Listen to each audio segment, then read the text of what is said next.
am Yusuf Mohammed Hamid Abu Musa, 7 years old. My father is a Palestinian physician working in the radiology department at the nearby Nasser Hospital, and my mother is Egyptian Palestinian. My grandmother is from Sharqiya, Egypt, so my father was able to get Egyptian citizenship through her, and my siblings and I also obtained Egyptian citizenship.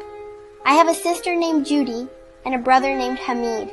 I'm the youngest. On October 15th, there was shelling by the Israeli occupation forces on the Nur al-Shams refugee camp inside Tulkarm city in the West Bank. My dad was working a 24-hour shift in the emergency department. Before he left, I called for him, my mom, and my siblings. I told them I wanted a family hug, for us all to stand together and hug each other. Dad went off to work, and 2 hours later, we heard the sound of shelling. Our house wasn't very far, and Dad started asking where the shelling was coming from, saying he could hear it was close. He called my mom, but she didn't answer. He called again, and when she picked up, he heard screaming. Dad lost his nerves and ran to the emergency room. As soon as he arrived, he could hear my mom's and brother Hamid's voices screaming. Dad tried to calm them and make sure they and his brother's kids were okay. Then he asked my mom, "Where is Yousef?" She said she didn't know where I was. Dad kept asking everyone around where I was, but everyone he asked would turn their face away, avoiding answering. Then he went into the resuscitation room and saw a doctor who knew him and me. As soon as the doctor saw my dad, he didn't know what to say. Dad lost his nerves again and kept running around asking, "Where is Yusuf?" My mom had stopped too, and they were all saying, "Yusuf is 7 years old. His is a white sweet boy with curly hair." There was a photographer taking pictures of the injuries and events. He opened his camera and started showing my mom and dad the photos until my dad recognized me from my clothes in one of them. When he asked the photographer where that child was, the photographer just shook his head without answering.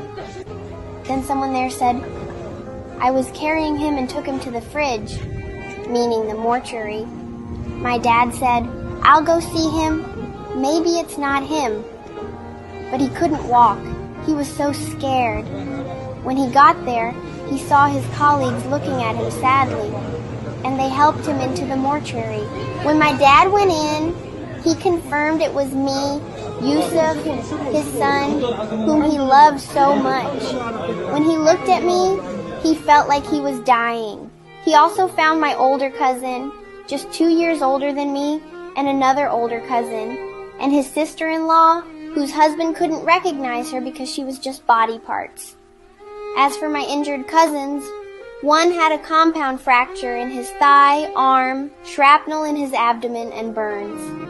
His sister had a pelvic fracture and a deep wound to the bone in her back. When my dad saw all this, he couldn't speak except to say, "Praise God, and God is sufficient for us. Most excellent is the protector." My dad couldn't tell my mom that I had been martyred, because when he told my brother Hamid about me, he had a nervous breakdown, screaming, "I want Yusuf." One of the women there was the one who told my mom. My mom insisted on seeing me, even though my dad was very worried about her seeing my lifeless body, who didn't have to say Mom, but she wanted to see me and kiss me before they buried me. My dad said he lost everything, his family, home, and life, but the biggest loss was me, Yusuf, the baby of the family. He said whenever he would leave for work, I would come hug and kiss him and be the first one to run to him when he got home. While my parents were looking for me, a photographer was filming everything. When he posted the video, the whole world grieved for me and many people cried. They said this was impossible to be just a movie that could win an Oscar because nothing in the real world could break hearts like what we're seeing. My mom and dad loved me so much. They said I was the light of the home, and now the home was extinguished, and the home was no more. They commended me to God as one of the martyrs. May God have mercy on all our martyrs, and God willing, we will be birds in paradise.